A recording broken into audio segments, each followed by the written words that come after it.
ஜாதகத்தில் என்ன கஷ்டம் இருந்தாலும் கவலைப்படாதீங்க. வருஷத்தில் 4 நாட்கள் விஷ்ணுபதி புண்ணிய காலம்னு வரும். அந்த நாளில் பெருமாள் கோவிலுக்கு போய் வழிபாடு செய்கிற போது, அந்த விஷ்ணுபதி புண்ணிய காலத்தில் விஷ்ணுபதி புண்ணிய நேரத்தில் போய் அந்த வழிபாடு செய்கிற போது நிச்சயமாக ஒருத்தருடைய தரித்திரம் நீங்கும், வறுமை நீங்கும், செல்வம் பெருகும். இதை செஞ்சு பாருங்க. வருஷத்துக்கு 4 நாட்கள் வரும் இல்லையா?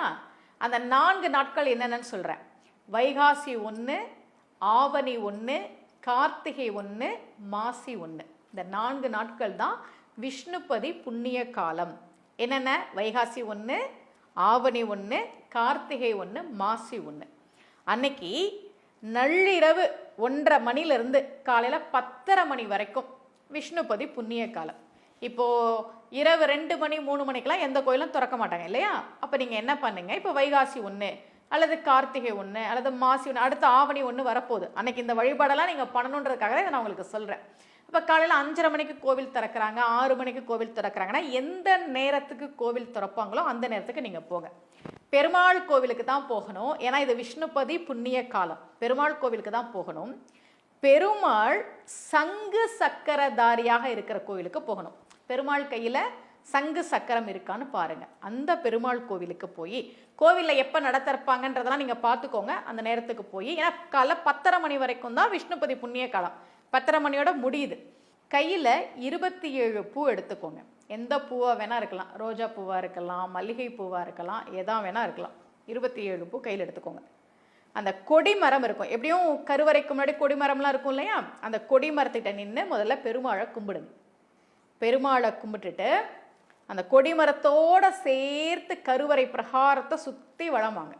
வளம் வந்த உடனே முதல் சுற்று முடிஞ்சிருச்சு. அப்போ ஒரு பூவை எடுத்து அந்த கொடிமரத்துக்கிட்ட வச்சுடுங்க. அடுத்து 2வது சுற்று, அடுத்து 3வது சுற்று. ஒவ்வொரு சுற்று முடியும் போதும் கையில் இருக்க பூவை எடுத்து வைங்க. அது ஏன் பூ வச்சுக்க சொன்னாங்கன்னா, பெரியவர்கள் எத்தனை சுற்றணும்னு நமக்கே மறந்துடும். அதனால தான் குழப்பமே வேணாம், கையில் 27 பூவை வச்சுக்கோ. ஒவ்வொரு சுற்று முடியும் போதும் கொடிமரத்துக்கிட்ட ஒரு பூவை வை. அப்போ 27 சுற்றி முடிச்சுட்டா கையில் பூ இருக்காதுன்றதுக்காக தான் 27 பூவை வச்சுக்கிட்டு சுத்த சொன்னாங்க. அப்படியே சுற்றி வளம் வரணும் 27 முறை. சுற்றி வளம் வரும்போது உங்களுக்கு தெரிஞ்ச பெருமாளினுடைய நாமங்களை சொல்லுங்க. ஓம் நமோ நாராயணாய நமக. திருமங்கையாழ்வார் சொன்னார், குலம் தரும் செல்வம் தந்திடும் அடியார் படுத்துயர் ஆயினையெல்லாம் நிலம் தர செய்யும் நீள் விசும்பு அருளும் அருளோடு பெருநிலம் அளிக்கும் வலம் தரும் மற்றும் தந்திடும் பெற்ற தாயினும் ஆயின செய்யும் நலம் தரும் சொல்லை நான் கண்டு கொண்டேன் நாராயணா என்னும் நாமம்னார். அந்த நாராயணான்ற நாமத்தை சொல்லிக்கிட்டே நடங்க. ஓம் நமோ நாராயணாய நமக. கோவிந்தா, மாதவா, உங்களுக்கு என்ன நாமம் தெரியுமோ அதை சொல்லிக்கிட்டே 27 முறை வலம் வந்த பிறகு கோவிலில் நடக்கிற அந்த பூஜை முறைகளை பாருங்க. பேர் நட்சத்திரம் சொல்லி அர்ச்சனை பண்ணுங்க. வீட்டுக்கு வரும்போது ஒரு பாக்கெட் கல் உப்பு மஞ்சள் தூள் வாங்கிட்டு வாங்க. கொஞ்சம் வசதி இருக்கிறவங்க தங்கம் கூட வாங்கலாம். தங்க காயின் ஏதாவது வாங்க முடியும்னா வாங்குங்க.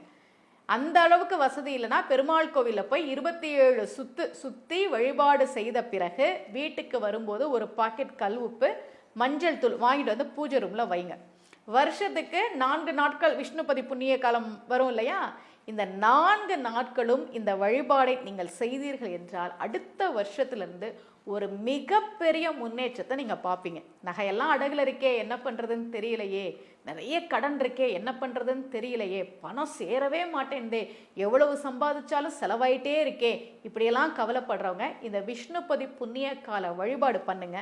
உங்கள் ஜாதகத்தில் எவ்வளவு பெரிய தோஷம் இருந்தாலும் அந்த தரித்திர நிலை மாறி, அந்த ஏழ்மை நிலை மாறி, அந்த வறுமை நிலை மாறி ஒரு மிகப்பெரிய முன்னேற்றம், உயர்வு வருவதை நிச்சயமாக பார்ப்பீர்கள்.